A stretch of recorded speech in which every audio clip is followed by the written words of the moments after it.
When we watch a movie, there's always that one specific sequence we all secretly love. I mean, the training montage. Yeah, cue the driving synth music, right? Exactly. The quick camera cuts, the sweat. Yeah. The hero wakes up at like 4 in the morning, drinks a glass of raw eggs, runs up some impossibly snowy mountain, and then in exactly 3 minutes of screen time, they transform from a total underdog into a world champion. It gives us this very neat, highly condensed narrative of success. We get all the emotional payoff of radical transformation without having to actually sit through the excruciating, boring reality of the passing of time. Right, but that montage just crashes into a brick wall the moment you step out of the theater and back into reality. You try to apply that cinematic energy to your own life, attempting to, I don't know, overhaul your diet, write a novel, and learn French all in a single weekend. And inevitably, the momentum collapses by Tuesday. Totally. We are looking at a landscape of human behavior that is completely at odds with that fantasy. So today, for you listening, we are taking James Clear's groundbreaking work in Atomic Habits and using it to replace that exhausting Hollywood illusion with the mathematical, almost invisible power of tiny daily changes. It's such a crucial shift in perspective. It really is. In this deep dive, we are pulling apart the mechanics of habit formation, why the human brain is so terrible at processing delayed compounding, and how our cultural obsession with goal setting is actually creating a massive roadblock. Okay, let's unpack this. Yeah, so the problem really begins with our evolutionary hardwiring. I mean, the human brain evolved in an immediate return environment. Right. If you were hungry, you foraged and you ate. The action produced an immediate, tangible result. So we naturally put a premium on massive, visible action. I want that payoff right now. Exactly. Whether you are trying to lose weight, build a business, or just, get your inbox to zero, your brain is demanding a strategy that delivers a huge, immediate dopamine spike. We convince ourselves that massive success requires massive action. Yeah, we think we need this earth-shattering improvement that everyone is going to notice and validate. But by chasing the big leap, we are entirely underestimating the compound interest of self-improvement. We really are. If we break down the literal math from the source material, the difference between the linear progress our brains expect and the exponential curve of compounding is, well, it's staggering. Right. If you manage to get just 1% better every day for 1 year, you do not end up 365% better. Because the base expands every single day, you end up nearly 37 times better by the time the year is done. 37.78 times better, to be exact. Wait, 37 times better? Not 37%. Not percent. Times bad. That is wild. I mean, you are an entirely different entity at the end of that cycle. You really are. But that same mathematical law governs the downside. The equation works in reverse. Oh, right. If you get 1% worse each day for 1 year, you decline almost all the way down to zero. It's 0.03.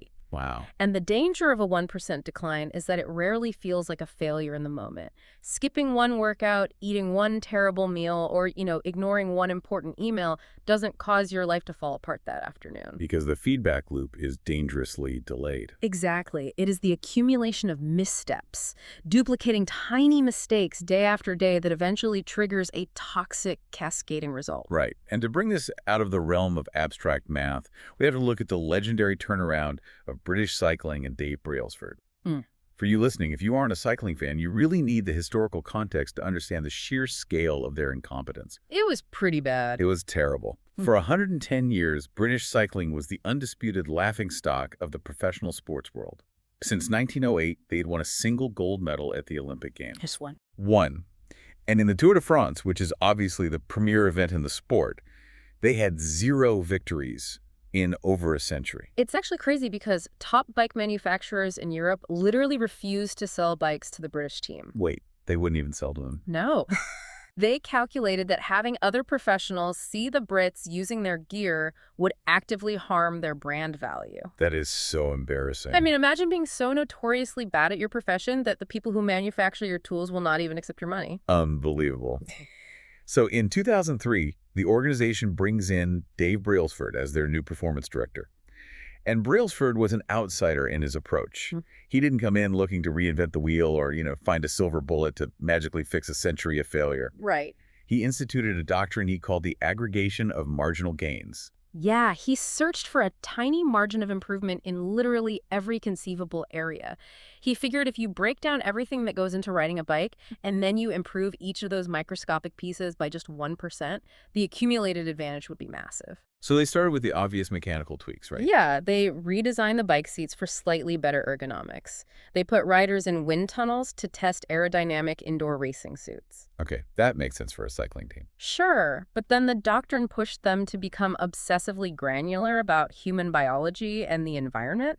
I mean, they rubbed alcohol on the tires to get a marginally better grip on the road. Wow. They mandated that riders wear electrically heated overshorts to maintain the absolute ideal muscle temperature during periods of inactivity. That is so specific. And didn't they test, like, dozens of different types of massage gels? Yes, just to see which specific formula accelerated muscle recovery by a fraction of a percent. They even brought in a medical surgeon, not to operate, but to teach the riders the absolute best clinically proven way to wash their hands. Wash their hands. Yeah, because the logic was simple. A single cold virus can take an athlete out of training for 10 days, which breaks the compounding cycle of their fitness. So a 1% gain in immune health becomes a massive competitive advantage over a 4-year Olympic cycle. That is brilliant, actually. They even figured out the exact type of pillow and mattress that led to the deepest REM sleep for each individual rider, and they hauled that specific bedding from hotel to hotel across Europe. See, my favorite detail from the source material is that they painted the entire inside of the team transport truck stark white. Oh, yeah, that one is fascinating. It sounds so neurotic, right? But a white floor helps the mechanics spot tiny bits of ambient dust that would normally slip by unnoticed. That microscopic dust can get into the finely tuned bearings of a racing bike and add a fraction of an ounce of friction. And those aggregated gains fundamentally rewrote the history of the sport. I mean, just 5 years after Brailsford took over, the British cycling team arrived at the 2008 Olympic Games in Beijing and won an astonishing 60% of all the gold medals available. That is just absurd. And then 4 years later in London, they set 9 Olympic records and 7 world records.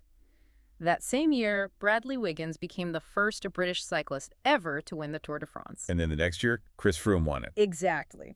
They proceeded to win 5 Tour de France titles in 6 years. From 2007 to 2017, they captured 178 world championships and 66 Olympic or Paralympic gold medals. Honestly, I have to stop you and push back here on behalf of the listener because my skeptic alarm is blaring just a little bit. Okay, lay it on me. I'm looking at this list of tweaks, the massage gel, the heated shorts, the hand washing, and I have to ask, is 1% really that impactful, or is it just the classic case of survivorship bias? That's a fair question. Because we see the team that swept Beijing, and we start giving credit to the color of their truck floor, the fluffiness of their pillows. Couldn't it just be a lucky cohort of athletes with superior genetics who just trained harder than everyone else? It is incredibly tempting to dismiss the tiny details as superstitious fluff when you look at the end result. But let's look at the actual physics of trajectory to understand the mechanism at play here. Okay. Imagine you are the pilot of a commercial airliner leaving LAX, and your destination is New York City. If you alter your heading just 3.5 degrees south prior to takeoff, the nose of the airplane moves maybe a few feet. Right, a tiny shift. Exactly. It is completely imperceptible to you in the cockpit, and the passengers feel absolutely nothing. But if you maintain that tiny fractional error over the massive geographical span of the United States, you don't land in New York. You touch down in Washington, D.C. Oh, wow. Yeah, a slight change in your daily trajectory dictates a completely different geographic destination over time. The 1% changes Brailsford made weren't magic. They were heading adjustments. They altered the fundamental trajectory of the athlete's compounding returns. I love that analogy. What's fascinating here is that while the math of trajectory and compounding is undeniable on paper, the human experience of living through it is deeply frustrating. Oh, absolutely. If it really is that simple, just alter your trajectory by 1%, why is it so incredibly hard for us to stick to a new habit for more than a few days? Because we run right into the valley of disappointment. Yes. We are so conditioned to expect linear progress. If I put in 10 units of effort, I expect 10 units of visible reward. Right. I go to the gym for 3 days, I expect to look visibly leaner in the mirror. I study French for a week.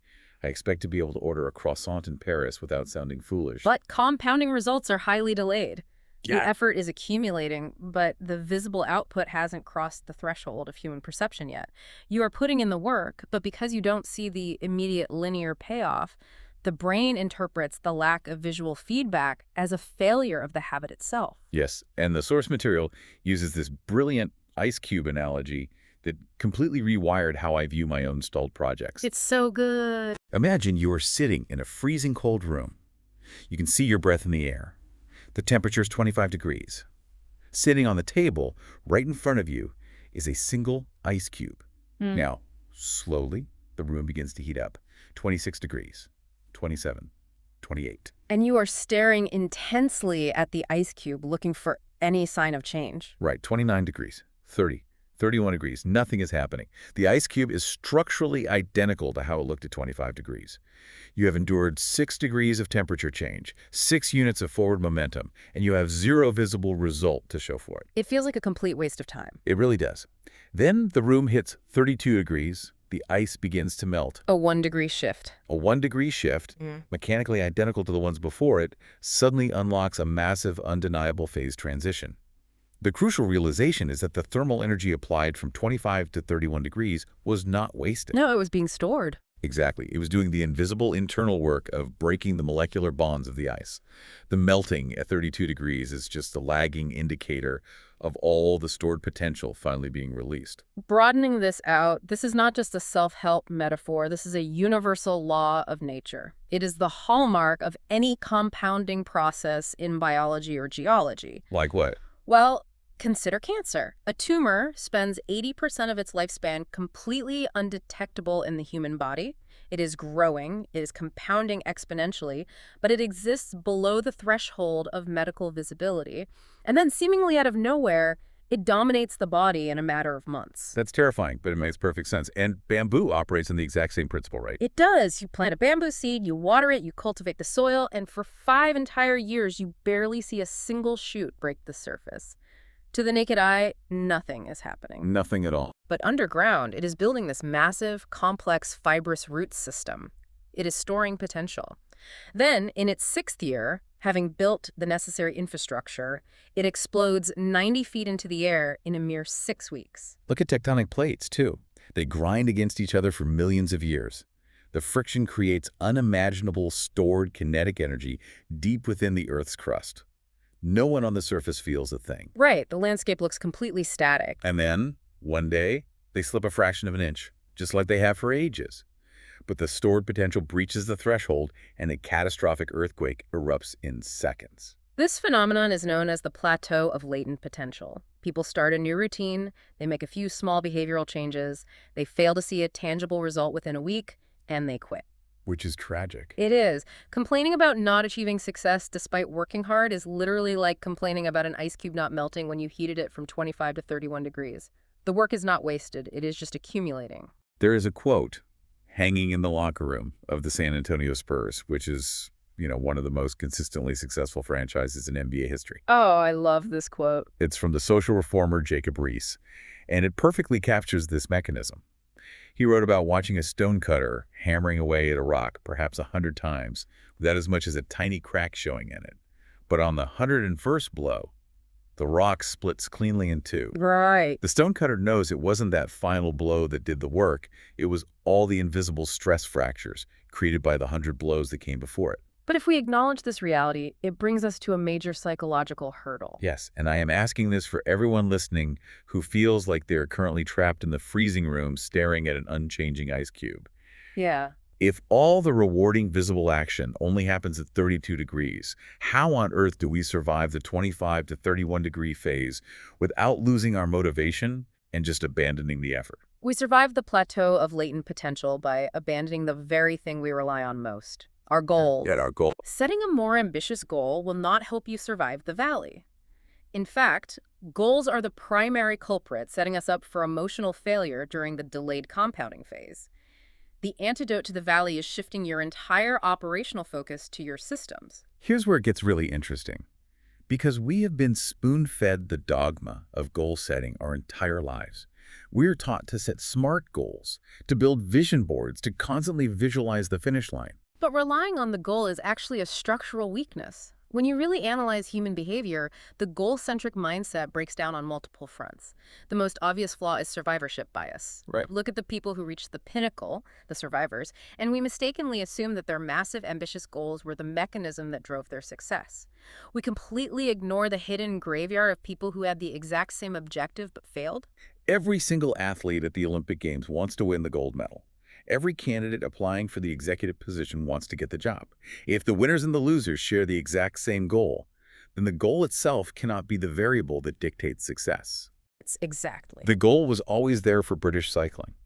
It was only when they built a rigorous system of marginal gains that the outcome actually changed. Furthermore, treating your life like a series of goals to be achieved often results in nothing more than momentary cosmetic change. I mean, think about the mechanics of a messy room. Okay. The room is a chaotic mess, so you set a specific goal to clean it. You summon a massive burst of motivation, you spend your entire Saturday scrubbing and organizing, and you achieve the goal. You have a clean room. For about 2 days. Right, because if you do not alter the underlying sloppy pack rat habits that caused the mess in the first place, entropy will always win. Within a week, the clutter returns. You treated a symptom, but you completely ignored the underlying disease. You forced a temporary change in the output, but you didn't fix the input. The system that creates the mess is still running in the background. And this goal orientation also creates a terrible psychological burden, which is restricted happiness. Oh, this is a big one. A goal inherently creates an either-or conflict. Either you achieve your goal and you are a success, or you fall short and you are a failure. You effectively defer your happiness until some specific milestone is reached in the future. You tell yourself, once I lose 20 pounds, then I can be happy. Once my business hits $1 million in revenue, then I can relax. Yes.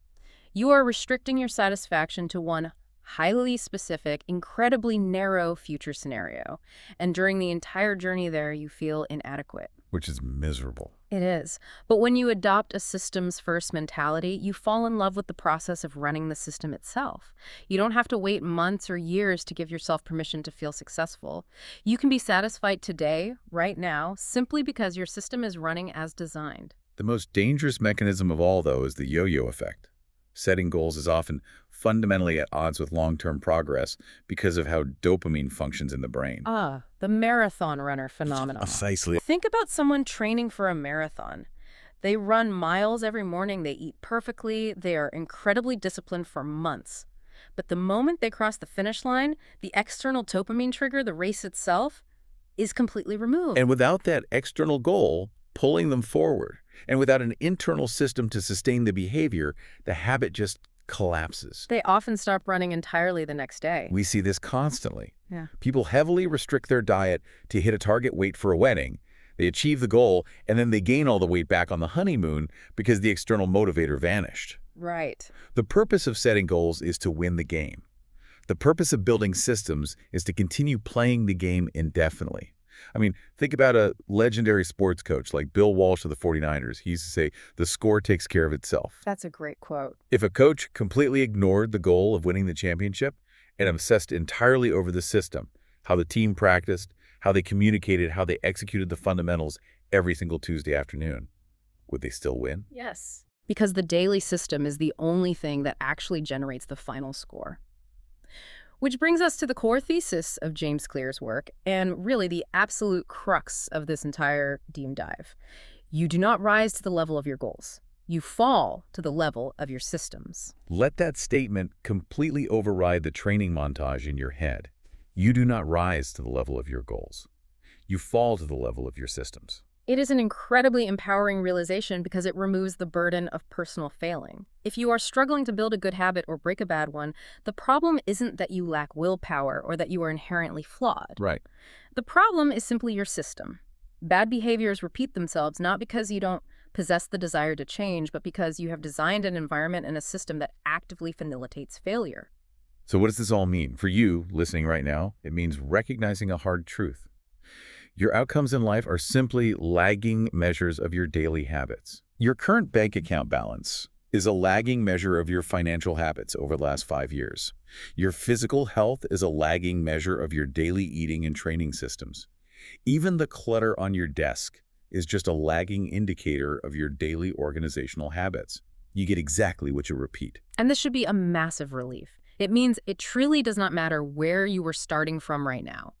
Whether you are currently a millionaire or broke, a high-performance athlete, or someone who struggles to walk up a flight of The stairs, starting line doesn't matter. your current position is irrelevant. What matters is your trajectory.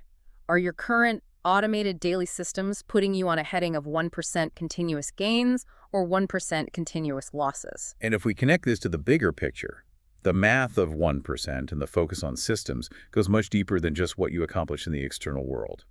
It fundamentally alters who you are. This is where the mechanics of habit formation intersect with human identity. Every single action you take is essentially a vote for the type of person you wish to become. I love the voting analogy. It makes so much sense. No single instance of behavior is going to magically transform your deeply held beliefs about yourself. But as those tiny votes accumulate, the weight of the evidence begins to shift your internal identity. Every time you sit down to write a single paragraph, you are casting a vote that you are a writer. Every time you practice a scale on the guitar, you are actively proving to yourself that you are a musician. Every time you pause to encourage a struggling coworker, you are building the identity of a leader. I want to leave you with a final provocation to mull over as you step back into your day. Forget the massive goals for a moment and look closely at the invisible automated routines you engage in without a second thought. Yeah, really look at them. Pay attention to how you reflexively respond to an email, the food you reach for when you feel stressed at 3 in the afternoon, the tone of voice you use with your partner when you are tired. Ask yourself, based purely on the daily system I am running right now, what kind of person am I actively casting votes to become? Remember, if you feel like you are putting in the grueling work and absolutely nothing is changing, you aren't failing. You're just operating at 30 degrees. Keep running the system. Stop waiting for the Hollywood montage to save you and let the invisible math do the heavy lifting. The ice is about to melt.